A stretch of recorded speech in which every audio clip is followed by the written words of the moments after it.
Émile Seba, qu'est-ce que cela vous fait donc d'être célébré par ces graffeurs du Sénégal qui vous considèrent comme un héros africain? C'est un honneur, c'est beaucoup d'émotions, beaucoup d'affection pour la rue sénégalaise et plus globalement la rue africaine. Dans tous les pays où je voyage, où je rencontre la jeunesse africaine, je vois des témoignages d'amour qui me donnent très régulièrement les larmes aux yeux. Et mon équipe, ceux qui sont avec moi au quotidien le savent. Quelque part, c'est le rappel que le combat est présent. Généralement, on a toujours tendance à parler de la résistance africaine au passé.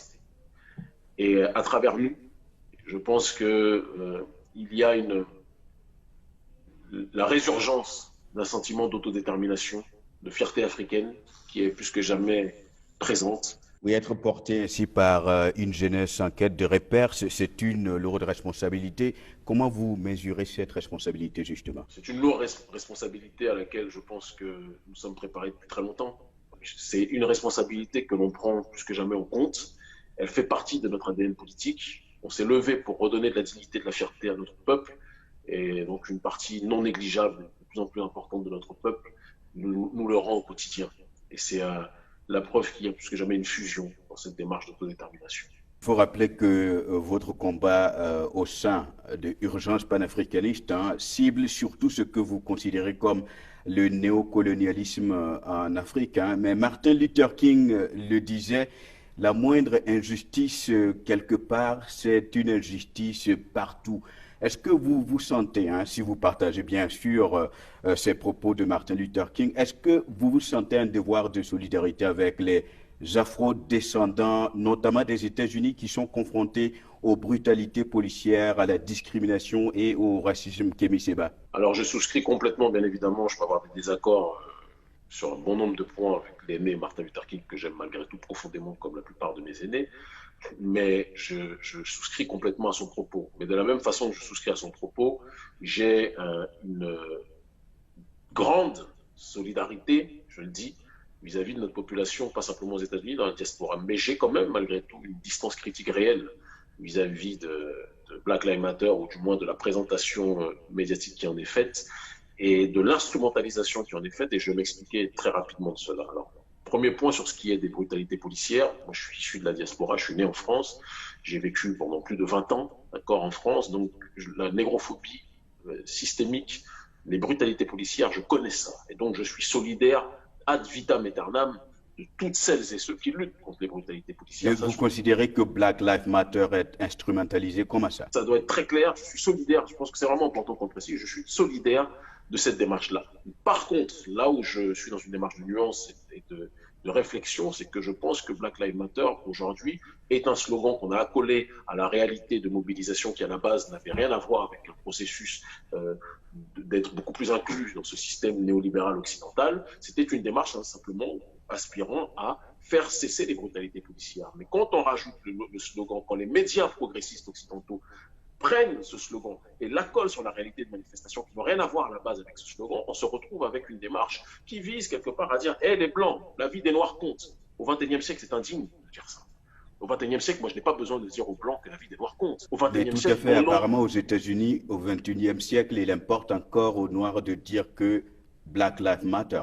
Moi, je parle avec beaucoup de militants afro-américains, énormément, et je peux vous assurer que tous ne scandent pas Black Lives Matter. Beaucoup sont dans la démarche de l'autodétermination. Beaucoup sont dans la démarche de compter sur eux-mêmes plutôt que de compter systématiquement sur la réalité du gouvernement, du système américain. Tout le monde ne veut pas aller au mangeoire du système américain en tant que tel. Et Black Lives Matter, je vais vous le dire, puis synthétiser, c'est l'instrumentalisation néolibérale de la cause noire.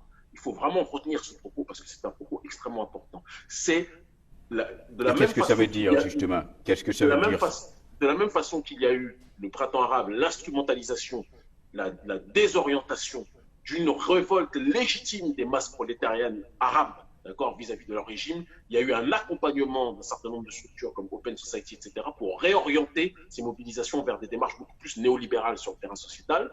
Et ce qui se passe avec Black Lives Matter, c'est exactement la même chose.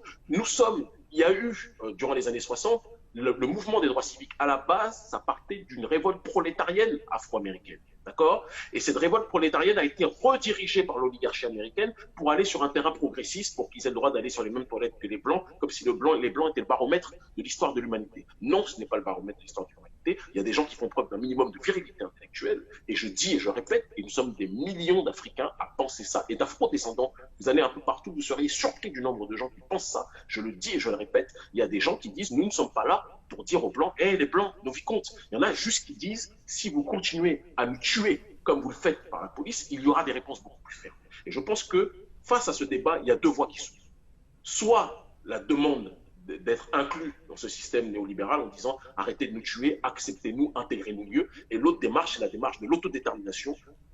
On ne va plus jamais vous laisser nous tuer. Nous allons nous organiser, nous allons nous structurer en tant que communauté qui va être capable de tracer un tissu économique, un tissu politique, un tissu culturel beaucoup plus fort. À l'image des communautés asiatiques qui, lorsqu'elles sont dans la diaspora, n'ont pas besoin de dire Black Lives, de dire Chinese Lives Matter, Japanese Lives Matter.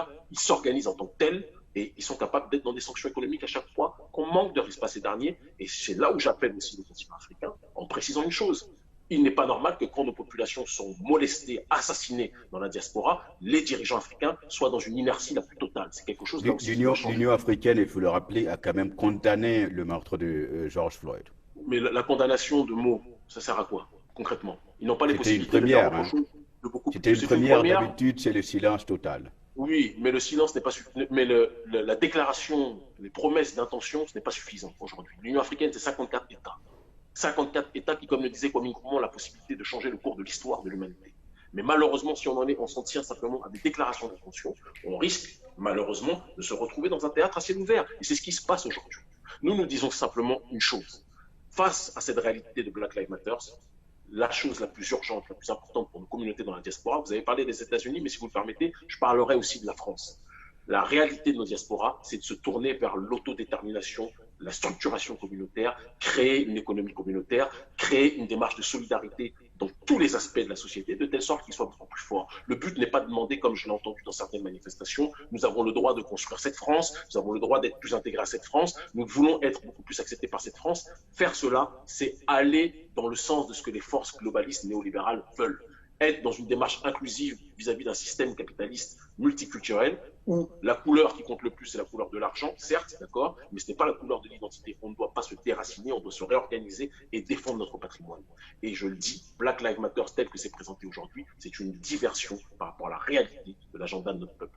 Oui, mais à la base de la revendication ou des revendications de Black Lives Matter, c'est l'égalité devant la loi, l'égalité des opportunités. Comment est-ce que l'autodétermination pourrait-elle être possible pour les afro-descendants en France comme aux États-Unis s'il n'y a pas égalité devant la loi? Nous sommes aujourd'hui au XXIe siècle dans des pays où il y a diverses communautés qui vivent.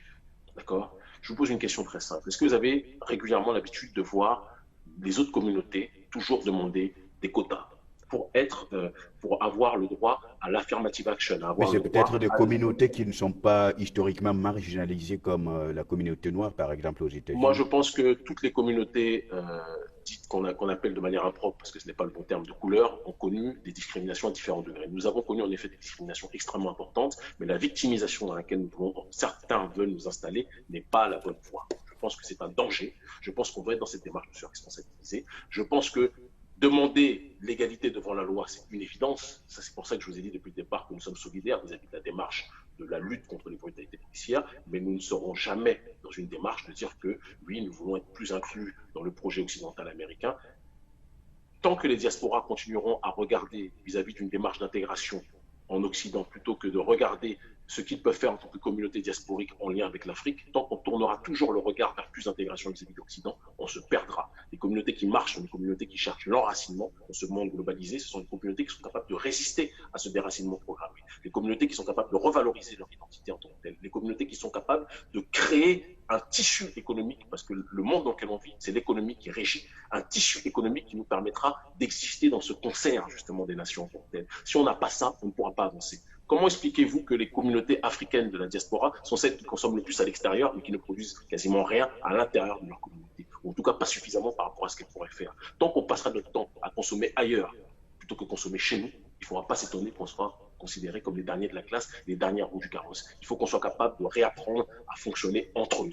Et dire cela ne signifie pas être fermé vis-à-vis de l'extérieur. On peut interagir avec l'extérieur, mais il est temps qu'on se construise nous-mêmes, qu'on arrête toujours de se plaindre de ce qui ne va pas. Quand il y a des brutalités policières, condamnons-les. Mais je le dis et je le répète, Black Lives Matter Le problème n'est pas de lutter contre les bavures policières, il faut le faire.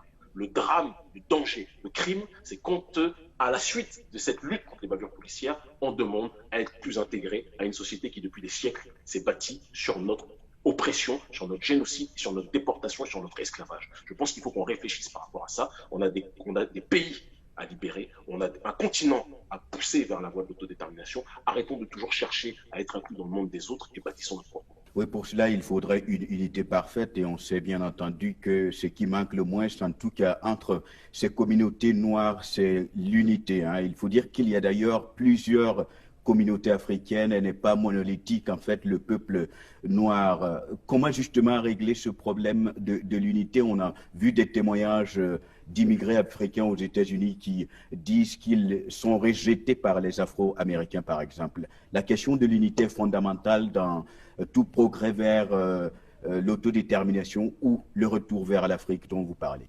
L'unité passe par la connaissance de soi. L'unité passe par la nécessité d'apprendre à l'autre ce qu'il est, ce que nous sommes.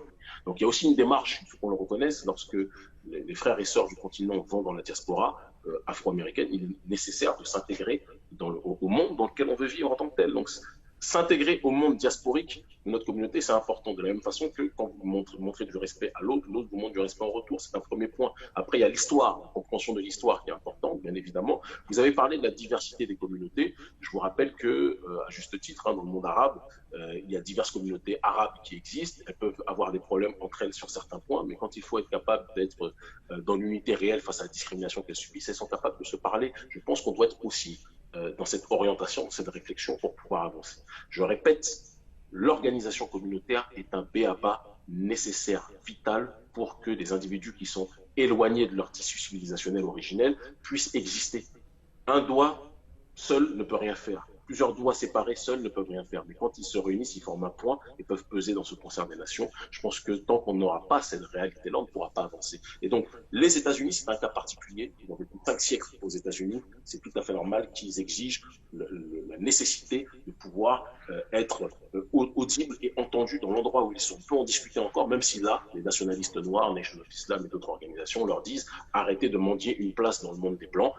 Construisons là où vous êtes aux États-Unis une économie noire, une communauté noire solide en tant que telle. Sur le côté des diasporas africaines d'Europe, c'est encore différent, si vous me permettez, parce que les gens sont en France depuis 1 ou 2 générations et il est très facile pour ceux qui le veulent, dans un continent aussi grand que le nôtre, de pouvoir s'organiser de là où ils sont pour contribuer à revitaliser leur terre d'origine. Qu'on arrête toujours de penser que les États-Unis doivent être le référentiel du travail à mener. Il y a un travail de décolonisation réel à effectuer parce que le néocolonialisme est plus que jamais présent. Et les gens qui sont dans la diaspora, mes frères et sœurs que j'aime profondément, qui sont dans la diaspora, je leur demande fondamentalement, et je leur dis, ils le savent, de se tourner vers l'Afrique, de voir ce qu'ils peuvent faire pour aider l'Afrique, d'arrêter de chercher une place en Occident, parce que l'Occident n'est pas chez nous, et il faut qu'ils se rappellent de cette réalité-là. Kémy Séba, à travers Urgence panafricaniste, vous avez sorti la question, le débat sur le franc CFA, l'avenir du franc CFA, du cercle d'élite auquel cette question appartenait. C'est désormais en fait une question qui est assez populaire. En Afrique, on en sait quelque chose. Et il y a des évolutions depuis 2017. Il y a des évolutions. On a annoncé la disparition programmée du franc CFA. Est-ce que vous êtes satisfait de cette évolution-là?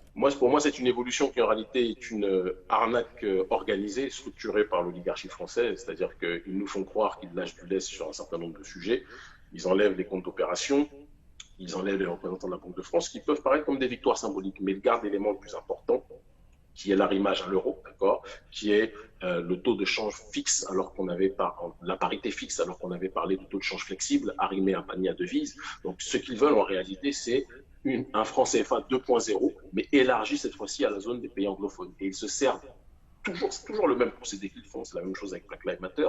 Ils se servent d'une contestation légitime qui est la nôtre pour en réalité nous donner la sensation qu'ils nous écoutent, alors qu'en réalité ils essaient de réorienter la révolution que nous menons vers des intérêts qui sont les leurs. Mais on ne les laissera pas faire. Et quand l'écho va commencer à circuler, il y a un certain nombre d'actions qui sont prévues à ce sujet-là aussi. Donc vous estimez qu'avec l'écho, vous ne serez pas sorti de l'auberge? On a avancé, mais on n'est pas sorti de l'auberge. Donc par quoi alors le franc CFA devra-t-il être remplacé? On l'a dit, comme je redis ce que le président du Nigeria et du Ghana ont dit, c'est qu'on veut que la monnaie éco ne soit pas la monnaie, le projet éco tel que veut Macron, mais tel que le veut Boari, tel que le veut le président Nana Akufo-Addo, c'est-à-dire une monnaie éco arrimée à un panier de devises au taux de change flexible, d'accord, qui n'a plus rien à faire avec le trésor français en tant que tel. Et je pense que c'est la moindre des choses. Je pense que c'est la moindre des choses. Et c'est un projet qui date d'il y a très longtemps. Le problème, c'est que les présidents ne croyaient pas à ce projet. Il a fallu que nous mobilisions dans la rue pour que ce projet soit remis suite à nos revendications du jour. Et bien, nous jumelons nos voix avec les présidents ghanéens et nigérians. Et nous pensons que c'est la seule voie du salut pour que nous puissions nous rapprocher sur le terrain économique de l'autodétermination. Kémy Séba, je vous remercie. C'est moi qui vous remercie.